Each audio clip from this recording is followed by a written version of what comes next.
ठीक। और वॉल्यूम क्या, एक चीज़ और, वॉल्यूम होता क्या है, एरिया इंटू लेंथ भी तो होता है, क्योंकि वॉल्यूम का जो मात्रक है वो होता है मीटर क्यूब, तो एरिया का मीटर स्क्वायर, और एक लेंथ, एरिया इंटू लेंथ भी तो होता है। तो यहाँ से अगर हम देखें तो एरिया हमें क्या मिलेगा, वॉल्यूम अपॉन लेंथ। ठीक है।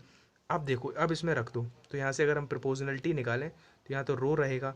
ठीक है। एल हम रखते हैं अपॉन, अब एरिया की जगह पे हम क्या लिख सकते हैं, वॉल्यूम अपॉन लेंथ लिख सकते हैं, और वॉल्यूम को हम एरिया इंटू लेंथ लिख सकते हैं।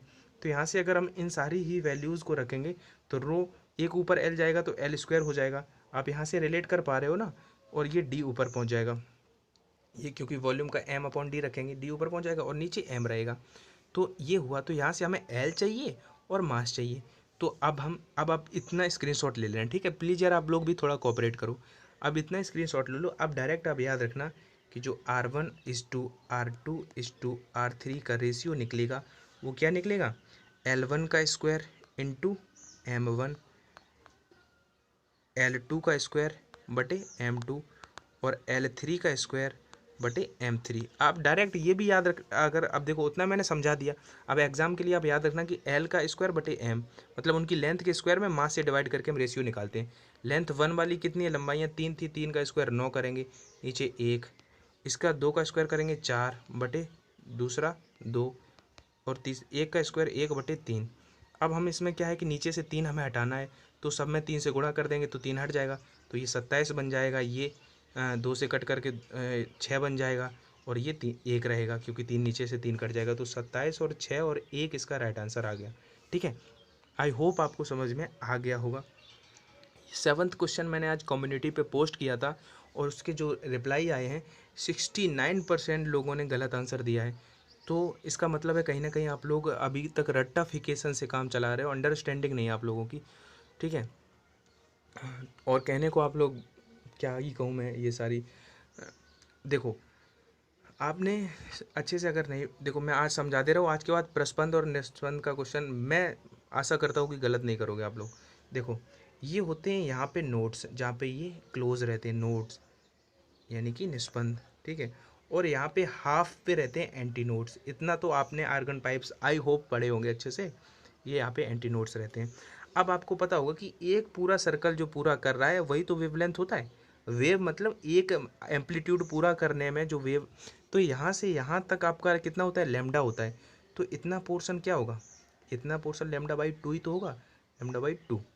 अगर एक ये एंटीनोड है, एक एंटीनोड से दूसरे एंटीनोड के बीच की दूरी देखें तो यहाँ से इसका आधा, ठीक है, इतना और इतना मिला के पूरा एक ये बन रहा है।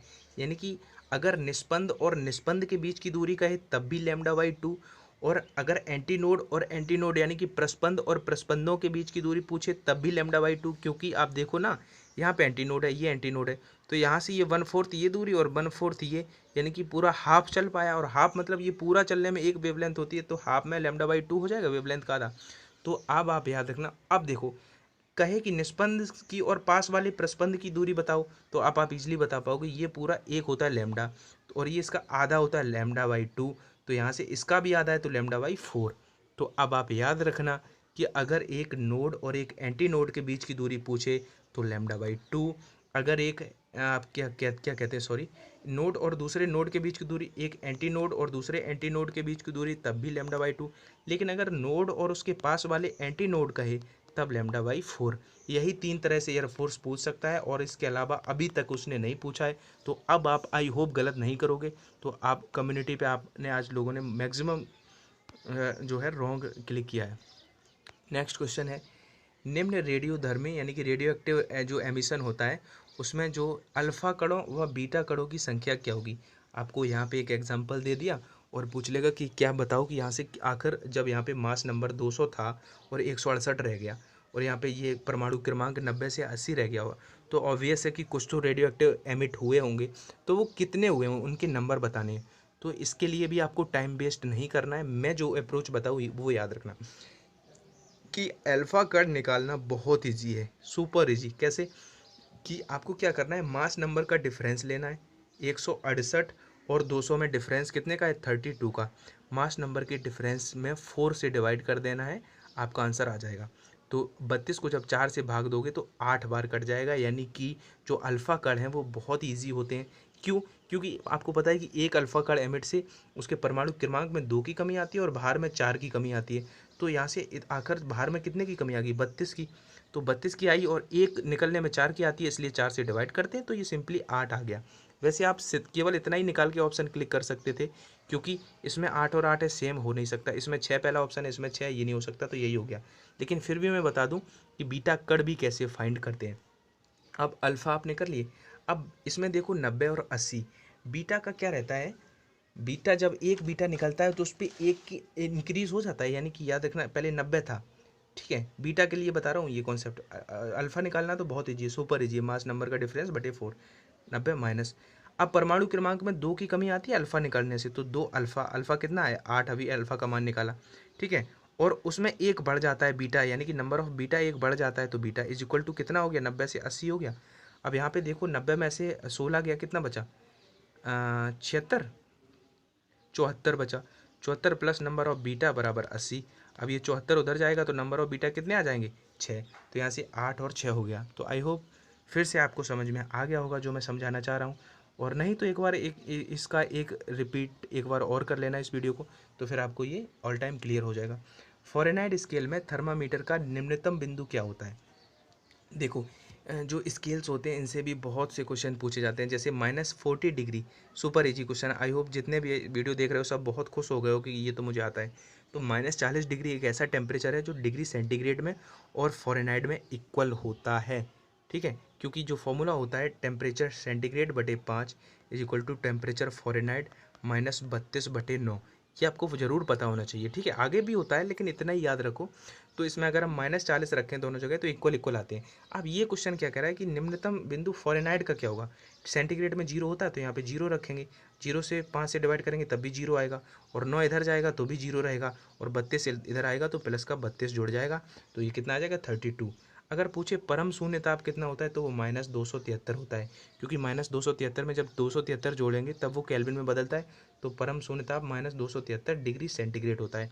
अब आपको 4 टेम्परेचर देगा, कहेगा सेंटीग्रेड, फ़ारेनहाइट, केल्विन या और कुछ, और कहेगा इनमें से कौन सा नेगेटिव नहीं हो सकता।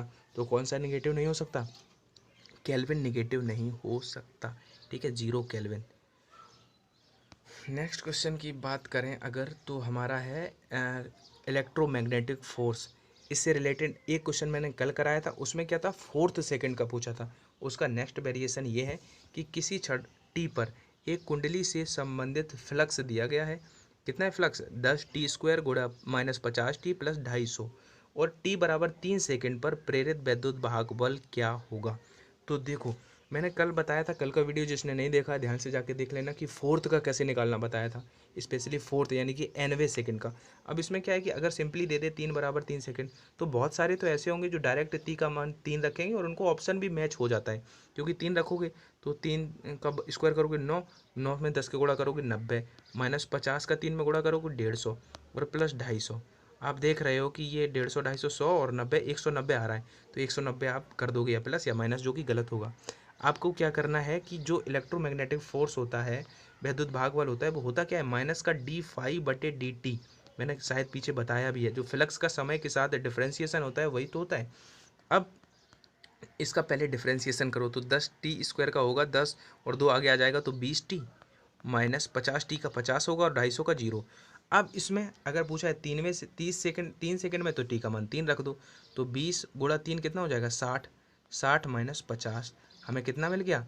10, और 10 आंसर भी होगा। आपको क्लिक 10 नहीं कर देना है, क्योंकि ये नेगेटिव चिन्ह, आपका नेगेटिव का विशेष ध्यान रखना है, और मैंने ये पीछे बताया भी है कि ये नेगेटिव क्यों होता है, ठीक है। अगर आपको पता है तो आप ज़रूर बताना कि नेगेटिव ये क्यों होता है। अगर आप वीडियो आप अच्छे से देखते हो, फॉलो कर रहे हो, तो आप ज़रूर बताना, ठीक है। नेक्स्ट क्वेश्चन है, अच्छा सॉरी, यहाँ पे ये मैथ्स है, वो मैथ्स के लिए भी मैं कुछ कंपाइल कर रहा था, कुछ मेरे पास अर्थमेटिक प्रोग्रेशन, AP, GP और HP के कुछ कॉन्सेप्ट्स लिखे हुए रखे थे बहुत अच्छे, जिनमें आपका 2 सेकंड में आप क्वेश्चन देख के कर पाओगे। तो मैं सोच रहा हूँ कि अब उन पे भी वर्क करूँ, तो ठीक है। आप लोग बताना यार कि आपको मैथ्स के लिए भी, मैथ्स में कोई प्रॉब्लम अगर हो रही है AP, GP, HP में, तो उस तरह से इस वीडियो के कमेंट सेक्शन में ज़रूर बताना, तो फिर मैं एक वीडियो सोचूंगा मैथ का भी देने लगूंगा, ठीक है। कॉम्प्लेक्स नंबर्स की बहुत सारी ट्रिक्स होती है, बहुत अच्छी प्रोबेबिलिटी की ट्रिक्स होती हैं, तो मैं वेट करूँगा आप लोगों के फीडबैक का। और बाकी ये वीडियो कैसा लगा यार ज़रूर बताना। केवल इतना ही मोटिवेशन होता है आप लोगों की तरफ से मेरा, जो इनकरेज कर दिया करो वीडियो को लाइक करके, अच्छे अच्छे कमेंट करा करो। बहुत दिन भर पढ़ता रहता हूँ, जब टाइम मिलता है तो बहुत सुकून मिलता है कि आप लोगों की इतनी हेल्प हो रही है, मैं किसी के हेल्प कर पा रहा हूँ, तो ये बहुत अच्छा लगता है। बाकी पढ़ते रहेंगे, मिलते रहेंगे इसी तरह से, ठीक है। आप लोग मेहनत करते रहो, एक दिन सफलता आपको ज़रूर मिलेगी। Thank you.